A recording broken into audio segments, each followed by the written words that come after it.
The final test of Queen Lilia's extraordinary sensitivity arrived during a grand royal celebration.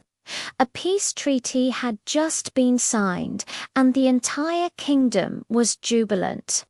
In the throne room, a troupe of world-class minstrels performed, their music rich and stirring, a perfect soundtrack for the newfound peace. Lelia and King Rolf sat on their thrones, the very picture of serene rulers.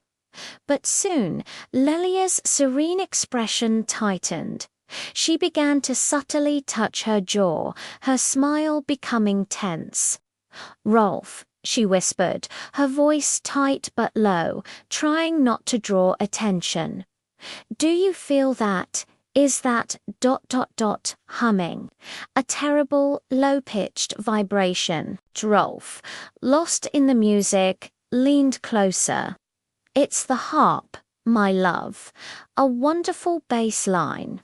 Just enjoy the music. It's magnificent." "I cannot," Lelia exclaimed, still keeping her voice down. "It's not humming. It's drilling. It's a deep, vibrating pain traveling right up through the stone floor. It's resonating directly into my molars. It feels like my very skeleton is being ripped." She shuddered, trying to hide her discomfort from the court.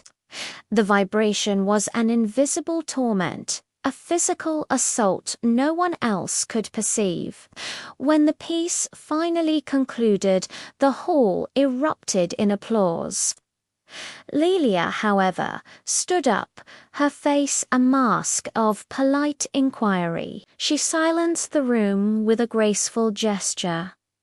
"Maestro Sylvie," she called out, "your skill is truly undeniable. That was a masterful performance. But I must ask you a question."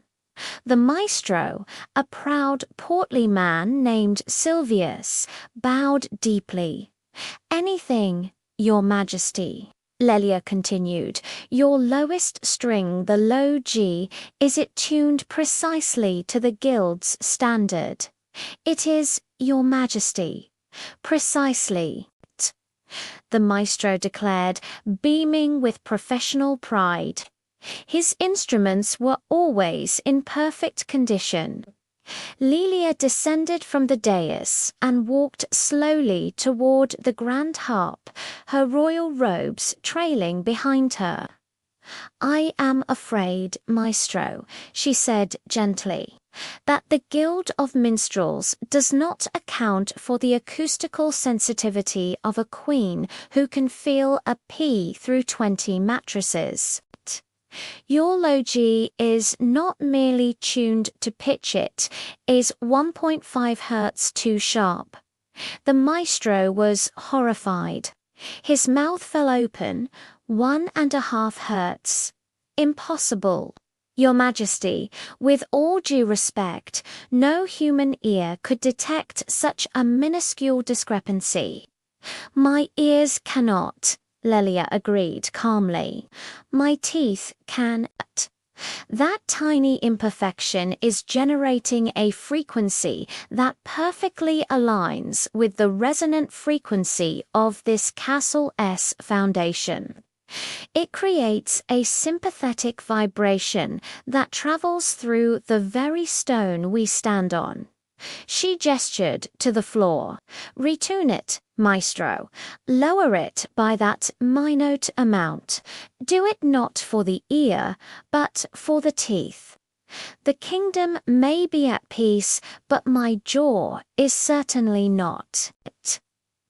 The entire court was silent, watching this bizarre exchange. The maestro, after a moment of stunned disbelief, looked at his queen's unwavering expression. With a trembling hand, he approached his harp. He twisted the tuning peg an almost imperceptible amount, his brow furrowed in concentration. Then he plucked the string.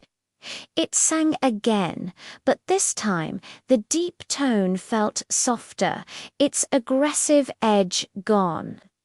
Lelia closed her eyes and let out a long, contented sigh.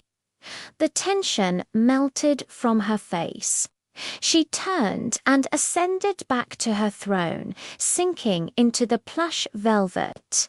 "Ah, perfection," she declared, her voice now warm and relaxed. "The rattling has ceased.